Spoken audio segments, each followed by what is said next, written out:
Selamat pagi bagi kita semuanya.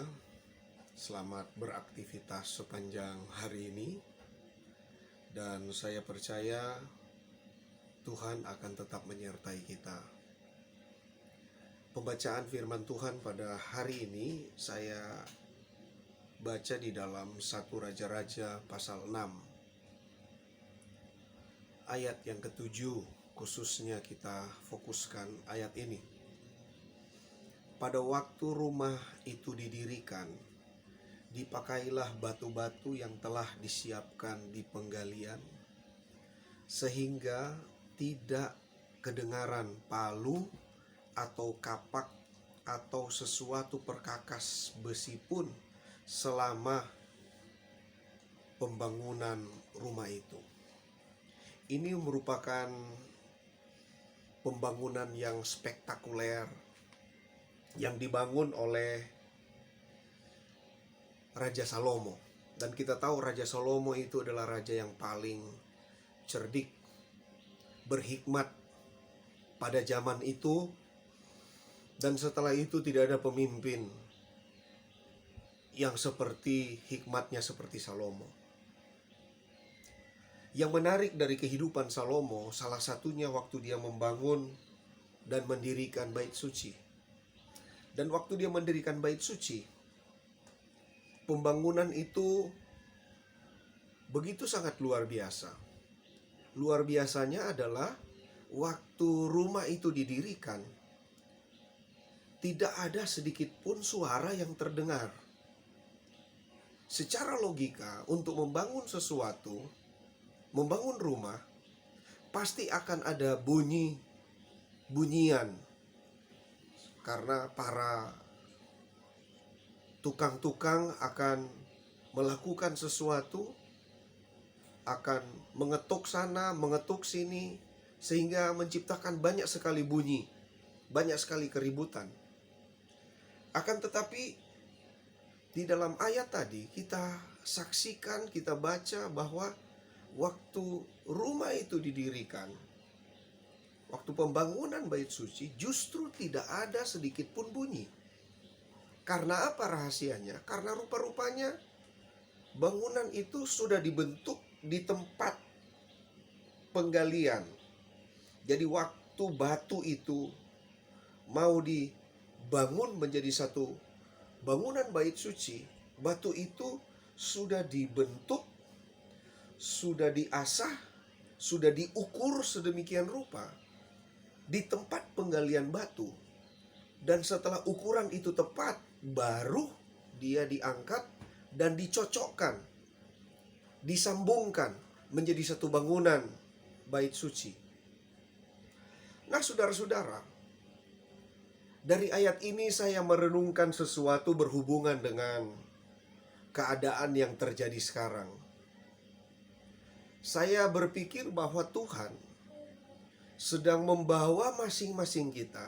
Tuhan sedang membawa setiap keluarga, setiap orang Kristen, setiap pribadi untuk terbentuk dalam komunitas yang kecil, untuk terbentuk dalam komunitas dasar dari gereja yang namanya keluarga. Jadi Tuhan masing-masing membentuk setiap keluarga, setiap pribadi yang ada di dalam gereja, di dalam tubuh Kristus yang besar. Tetapi Tuhan ingin mengasah, Tuhan ingin membentuk setiap orang percaya pada satu tempat yang namanya keluarga, di rumah kita masing-masing. Jadi saudara-saudara, peristiwa yang sementara terjadi saat ini secara universal di seluruh dunia, khususnya di Indonesia, biarlah kita belajar sesuatu dari peristiwa ini. Peristiwa ini ingin mengajarkan kepada kita bahwa masing-masing kita, pribadi lepas pribadi, harus terasah, harus terbentuk. Dan mungkin pembentukan itu, bukan mungkin lagi, saat ini pembentukan itu tidak lagi berada di ruang yang mewah, tidak lagi berada di tempat yang spektakuler, tidak lagi terbentuk di dalam pandangan-pandangan entertain yang begitu enak, gedung yang begitu nyaman. Tetapi sekarang kita dipaksa oleh situasi ini, dan saya percaya Tuhan sedang bekerja di dalamnya untuk membentuk saya, untuk membentuk kita, untuk membentuk setiap suami, membentuk setiap istri, membentuk setiap anak-anak muda dalam keluarga untuk diasah, bukan di tempat mewah, bukan di tempat besar, bukan di gereja, perkumpulan-perkumpulan gereja yang besar, perkumpulan raya.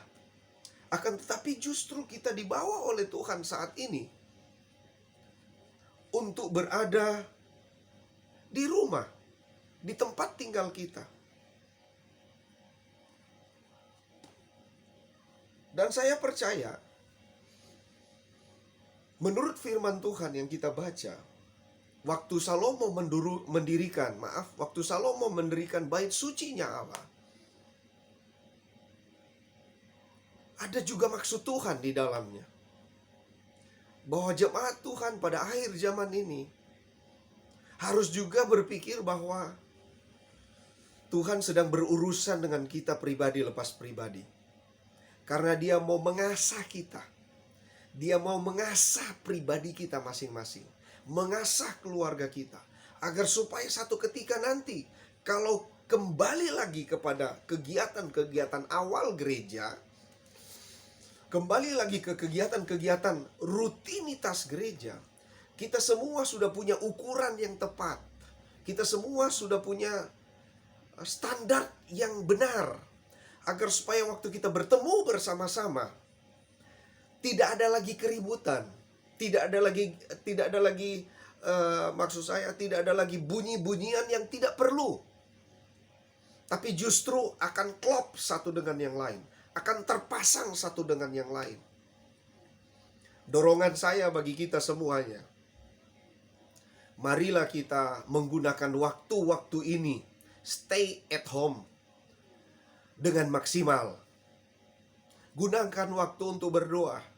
Gunakan waktu untuk membaca Alkitab. Gunakan lagi waktu untuk bangun hubungan yang benar di dalam keluarga.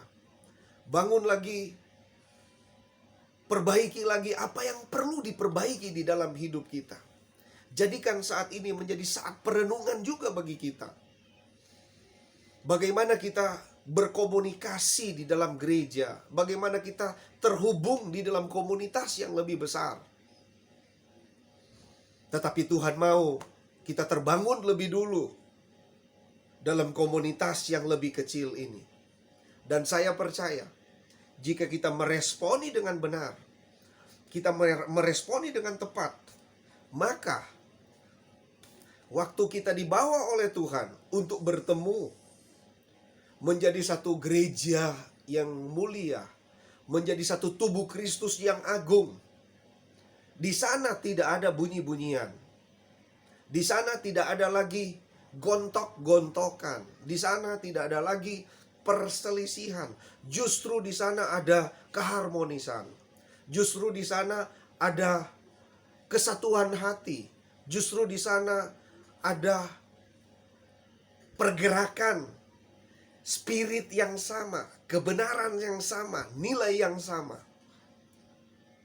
Dan biarlah pagi hari ini,